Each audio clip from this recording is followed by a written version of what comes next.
Lecture du jour, bonjour, et ce matin c'était Matthieu 4, Luc 4 et 5 avec le passage très connu de la tentation de Jésus où Jésus part dans le désert pendant 40 jours et c'est à la fin, c'est un petit détail important, c'est à la fin de son temps de jeûne que le diable va venir le tenter, au moment où il est fatigué, au moment où il est épuisé, au moment où il doit avoir vraiment très faim. Il n'est pas venu l'attaquer au début du jeûne, pas au milieu, à la fin.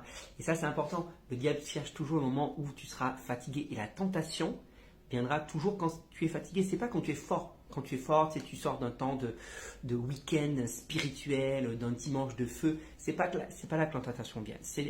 La tentation vient justement quand tu te sens pas bien, quand tu es fatigué, quand tu as passé une semaine épuisante.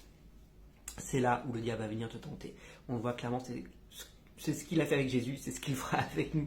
Et toujours sur les trois domaines connus. Il le tente d'abord, ta faim, commande à ces pierres de se changer en pain, puisque tu es le Fils de Dieu, là, vas-y, montre ta puissance. Donc il le tente bien sûr sur le besoin légitime, avant tout, le besoin du corps. Il va le tenter sur la gloire et les richesses, ce qu'on voit aujourd'hui.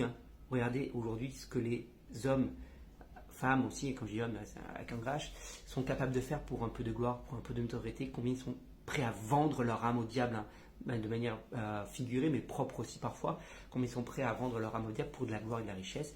Et le dernier chose, c'est la tentation de mettre Dieu à l'épreuve. De mettre Dieu à l'épreuve, je ne croirais que s'il réalise tel miracle, besoin de miracle et de puissance, de surnaturel. Et à chaque fois, Jésus a bien sûr répondu par la parole. D'où l'importance du travail qu'on fait depuis un an de connaître la parole, de savoir ce que Dieu attend de nous, de connaître Dieu, et en connaissant Dieu, on le connaît aussi au travers de la parole, mais de savoir l'homme ne vivra pas de pain seulement, tu n'adoreras pas d'autre Dieu, et tu ne tenteras point l'Éternel ton Dieu. Voilà, Jésus a à chaque fois répondu par la parole, donc c'est important. Le diable vient nous tenter quand on est faible, quand on est fatigué. Il vient nous tenter toujours dans les mêmes domaines, sur les besoins charnels, la nourriture, c'est le besoin de notoriété, d'ego, et sur le surnaturel aussi, directement avec Dieu. Mais regarde, Dieu il te prendra sur toi, ou Dieu n'est pas capable, etc.